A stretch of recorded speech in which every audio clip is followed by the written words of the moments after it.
Good morning, everybody. I think we can agree that a woman didn't design director's chairs, so let's try to get comfortable. Monique, I'm going to ask you to set the table for us. We'll talk for a little bit, and then Esche and Shirley will bring you into the conversation. You came with your own group. I like it. Pushout, the criminalization of black girls in schools. Monique, when did you realize this issue was so big and so prominent that you could fill a whole book about it? When did I realize? I realized decades ago. I realized decades ago that there was enough material to examine around the criminalization of black girls, especially, and even more books that could be filled about other girls of color who are marginalized and impacted by the criminalization that this nation faces.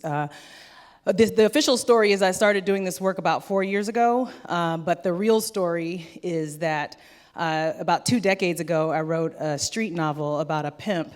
And when I was going into facilities to talk about the book, I clearly recognized that many of the girls that were in the space were survivors of sexual exploitation.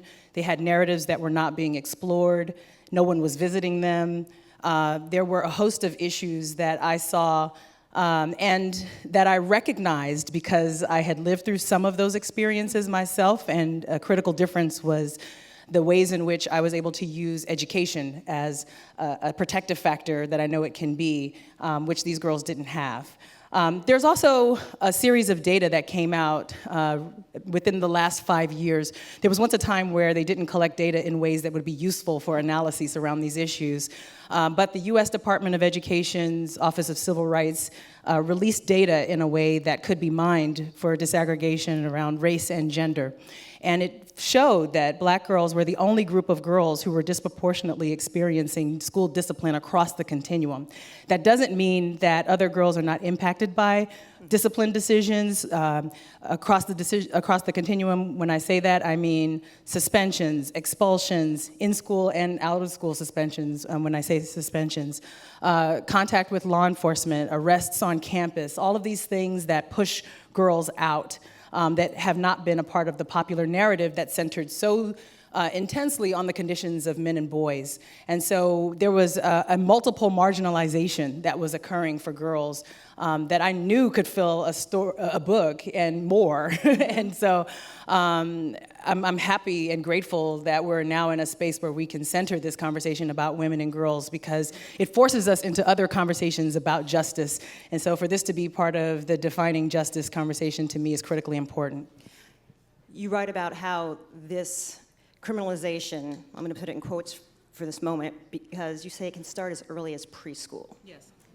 Tell me what can happen in preschool. Well, there have been incidents across the country where girls, disproportionately black girls, have been arrested or placed in handcuffs for having tantrums, for speaking out, for taking candy from a teacher's desk.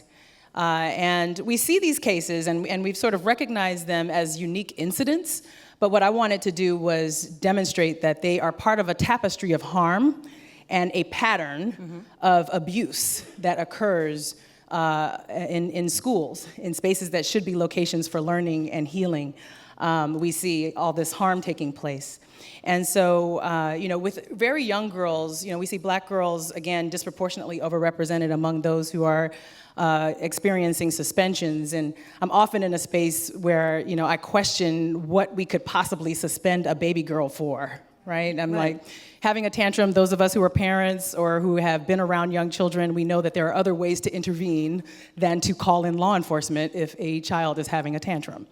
But there have not been critical thought, really, around that, partly because we've treated the incidents that occur among girls as unique, separate, distinct entities, as opposed to part of a pattern of practice in an institution that is marginalizing our girls and young women. Yeah, I want to follow up with some of the data you were talking about, is the perception of young black girls as being less innocent, as being more adult, the adultification of teenage girls. Practically, how does this manifest itself within the school, and then how does that bleed into the legal system? Yeah. So when I talk about school to confinement pathways, usually I don't use the term school to prison pipeline. And I don't use school to prison pipeline because I want to challenge us to think about the nonlinear ways in which our young people are impacted by the criminal and juvenile legal systems. The consciousness and framework around this issue has focused so much on incarceration that we haven't explored all the other ways that criminalization seeps in. So when I talk about school to confinement pathways, what I'm talking about are the policies, practices, conditions, and the prevailing consciousness that facilitates harm and that criminalizes young people and makes them vulnerable to contact with the juvenile court or criminal legal system. What that looks like for girls and young women is that we operate in this society with various constructs of femininity, particularly Black femininity and feminine expressions among girls and young women of color. And we see this hypersexualization play out. We see these ideas about whether they are combative or unusually strong in their spaces, which and other stereotypes, mammy, ratchet, et cetera, that impact how we're engaging in reading behaviors. Mm-hmm. And so as adults, I use the phrase age compression. We tend to see girls of color as more adult-like. I shouldn't say we, because honestly, with that study, like, women of color know that these are babies, okay? And so it's really important to also isolate who is seeing our girls as young women prematurely, and how that impacts the decision-making that occurs with respect to their behaviors. Right, so if you have a young girl who's 14 or 15, but someone is seeing her through a lens of, well, she should know better, she's an adult. Exactly. But she's not. Exactly. So the term of adultification and age compression is really about denying girls of color their childhood. It's about assigning more adult-like roles and responding to them as if they are little adults and therefore should know better, and therefore engaging in harsher treatments because there's little room for error. And we see with girls of color, there's little room for error. And when you talk to girls who have experienced school pushout, they describe, I would say, a pathway to confinement, a pathway to criminalization that has started with their own priming for victimization, the failure to recognize that trauma in the institutions and among the adults in their lives, and our social ideas about what constitutes good girlhood, in a way that if you step outside of, or you present outside of that accepted norm, you're vulnerable to harm. Esche and Shirley, I want to bring you into the conversation. Esche, you work for the Anti-Recidivism Coalition. Explain to everybody what the goal of the coalition is and your work with it.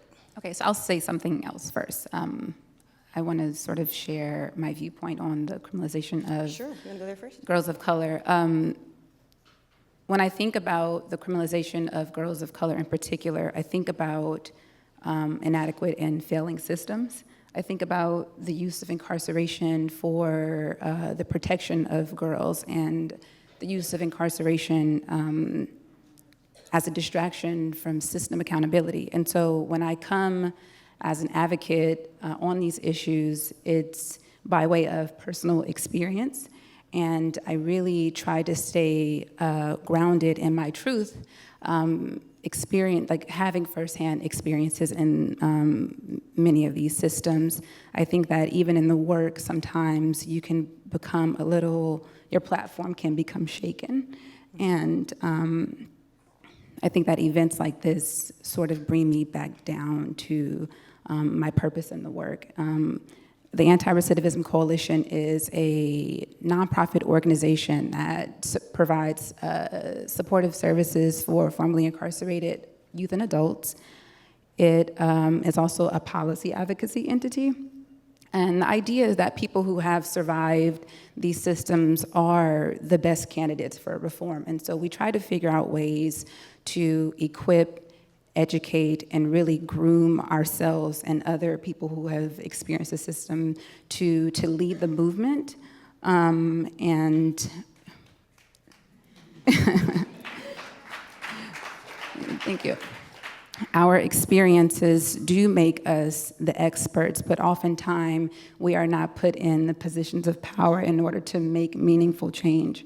And so what I love about the organization that I serve is that we run it, essentially. You know, we are given access and we are given very practical tools to do the work. And at the end of the day, we have taken on the task of and the responsibility of being positive examples for people who are still in the system, coming out and looking for, you know, navigation tools. You mentioned your personal experience, and I hope you're okay with sharing a little bit of this. I know you do when you give speeches and all. You had in your life a lot of the issues that come up that ultimately lead girls to be in situations where they might get pushed out of school. You're a survivor of abuse, you were in the foster care system, and you yourself were in the criminal justice system because you were gang affiliated. Is that correct? That's correct.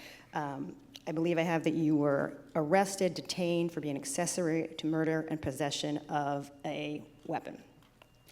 What happened to you after you were arrested?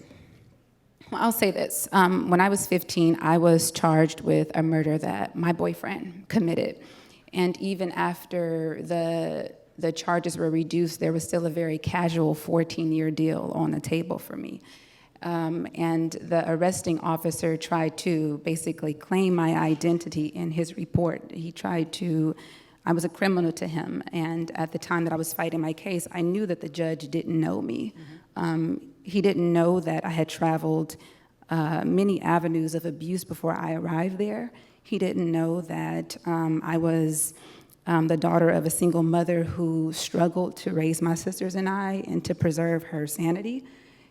He didn't know that I had witnessed a boy die the night that I was arrested, and there was a very traumatic experience. He didn't know that I was in foster care, didn't know that a junior high school encounter expelled me from LAUSD and prematurely introduced me to the justice system. He didn't know that I was smart but unsupported. He just didn't know who I was, and I'm really trying to communicate how the lack of knowledge makes the solutions to the issues so distant. Yeah. And back to the subject of Monique's work, how did your being pushed out, what do you think was the most dramatic impact on your life as the result of being pushed out of school? Well, what it does is that because the events that took place in my life, within a matter of months, I was expelled from junior high and placed into foster care and, you know, kind of like in and out of Juvenile Hall. And what happens is that you go from being a normal girl to being all these other things at once. You're a foster child, you're an alternative schooling pupil, and we all know about the troubling culture in alternative schools. You just don't know how to, well, you don't really have a choice but to adjust to the changes, but you don't exactly know how to respond to them. For me, a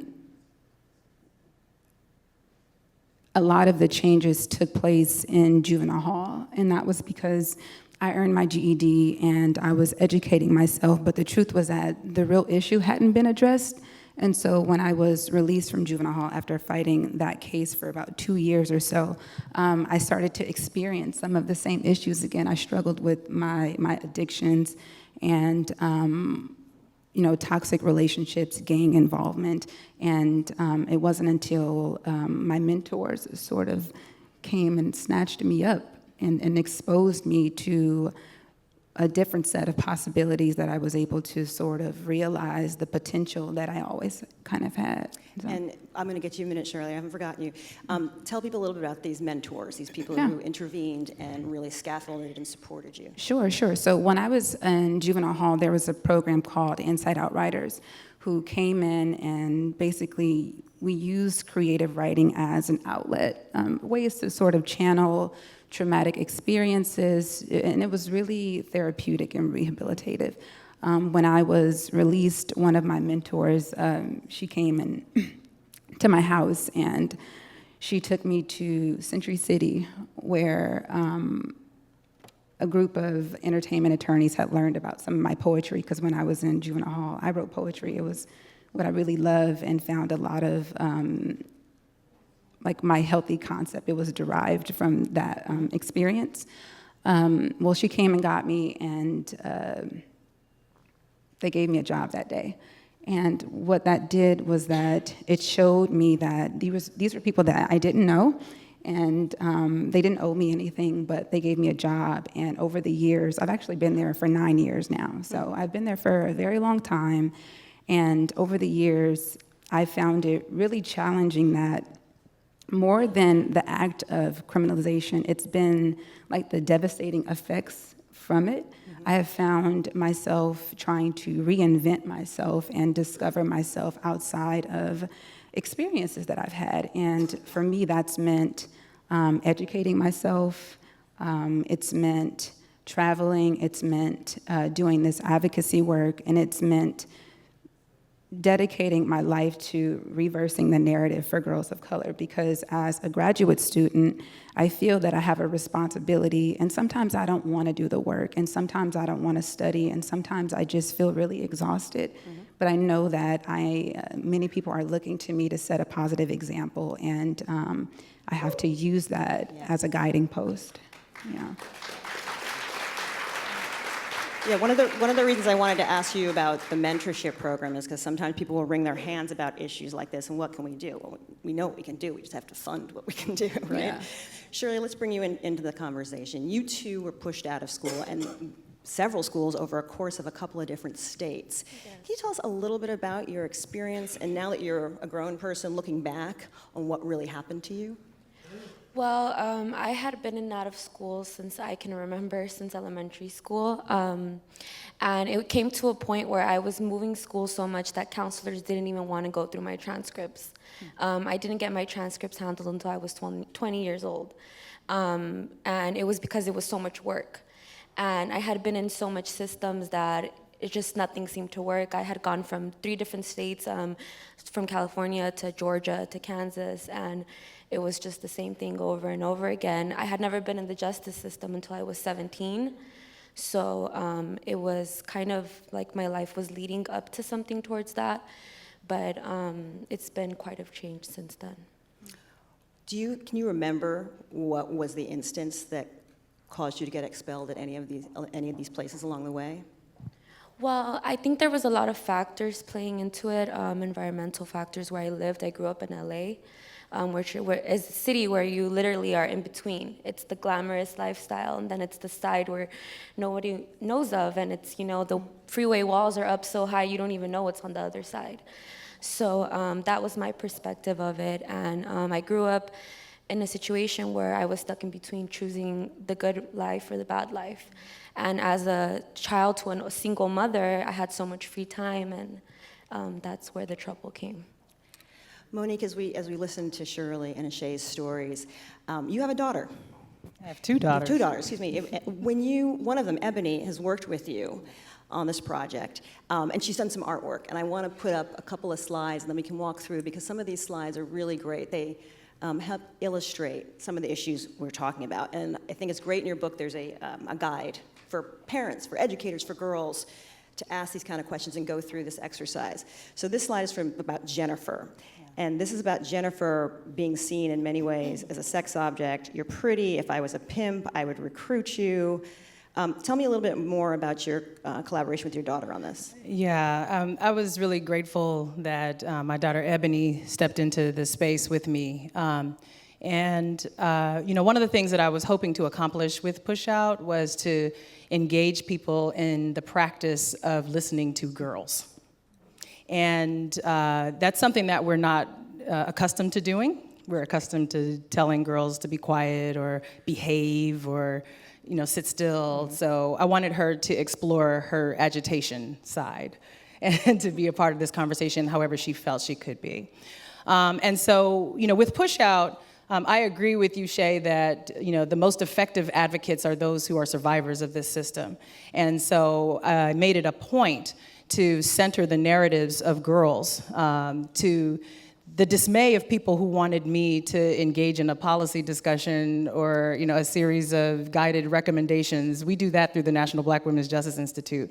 But through Pushout, I really wanted to make sure that people heard the stories of girls as best I could communicate them, and felt a tremendous responsibility to do that with authenticity. So Jennifer's story is a story of a girl who was raped at the age of 12 and was put out on the street by her rapist. And she struggled. She struggled in foster homes. She struggled to make meaning of her life. She struggled to make meaning of her identity as a student. She was, as she said, forced to drop out of the 6th grade as a result of this tremendous trauma that was not recognized by the adults in her space.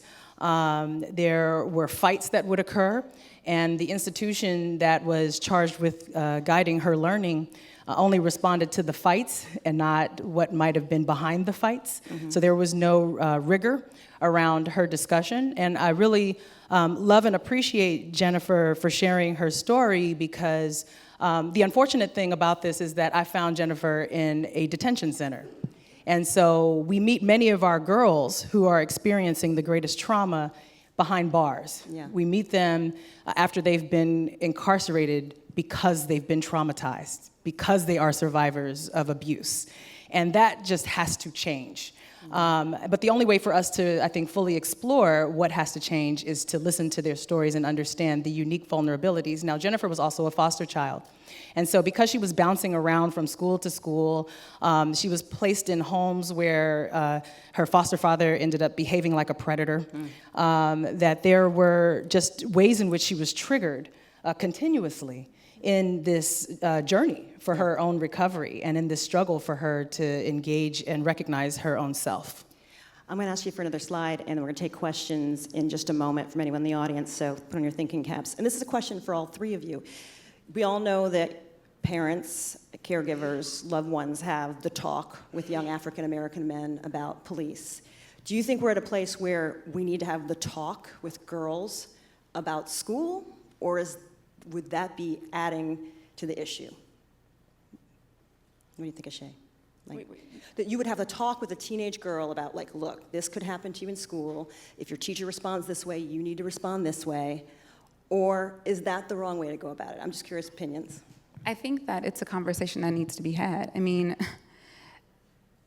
campus culture has changed a lot. And I think that as young girls of color, that we are tough. We are resilient people, and we endure a lot, we overcome a lot. But we really have to be, education is always the answer. We need to know, we need to be prepared, we need to sort of have these conversations with ourselves sometimes, and really try to sort of understand our thoughts and our feelings and our reaction to certain things. I think it's a conversation that needs to be had, I guess.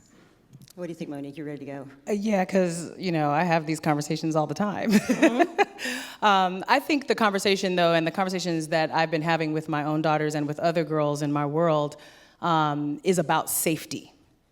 And we have come to understand safety, particularly in our advocacy work and in our sort of public policy work, as a function of how individuals are either killed by the state in the public, or how interactions with institutions renders people vulnerable to being locked up.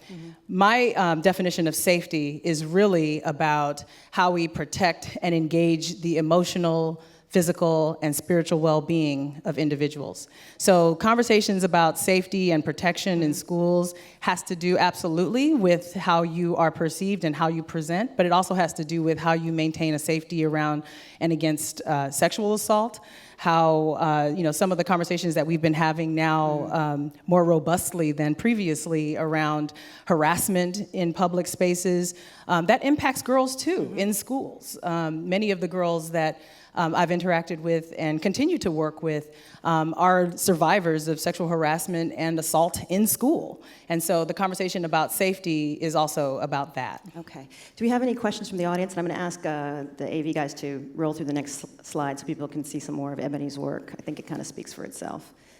Do we have questions from the audience? Anybody? Oh, there's a mic in the back.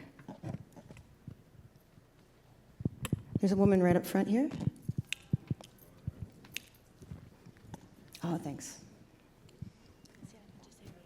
Okay. Okay, somebody's going to bring it to you in just a moment. There's a woman in the Hi, back. Hi. my name's Suzanne, and very nervous asking a question, but I am a white mother of a black child, and when you said that it starts as early as preschool, I mean, it started in Mommy and Me for us.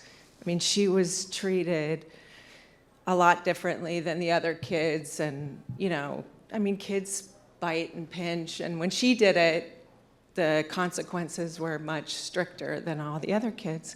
And I'm wondering how, I talk to my daughter, I mean, obviously then I didn't, but now I do, but how can we educate white people on this? Because I would talk to people and they were like, oh, that's not really happening. And I'm like, no, it's really happening.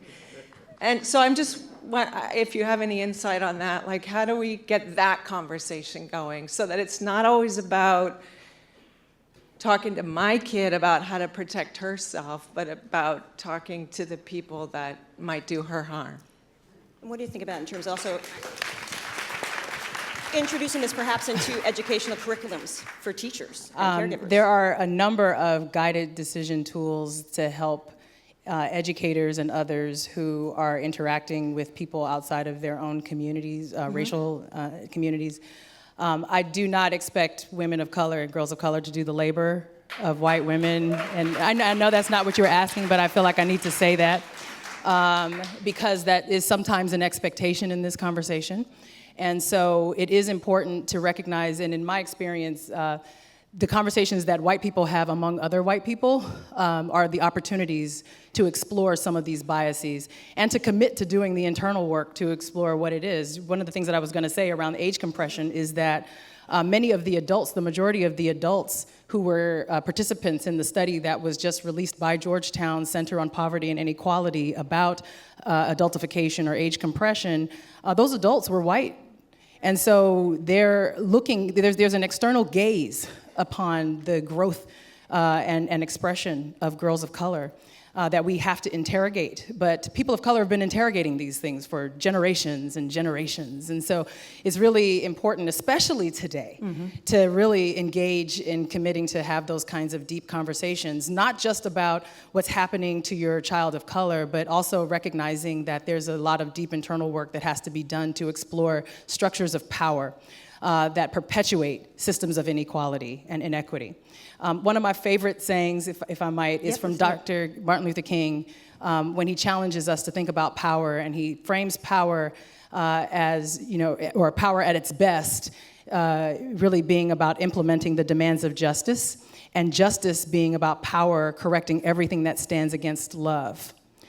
We think about love as something that is a personal thing. I love that your essays and your poetry were about love, and because that is a powerful tool, not just an emotion, tool for examining many of these systems and conditions that we're talking about today.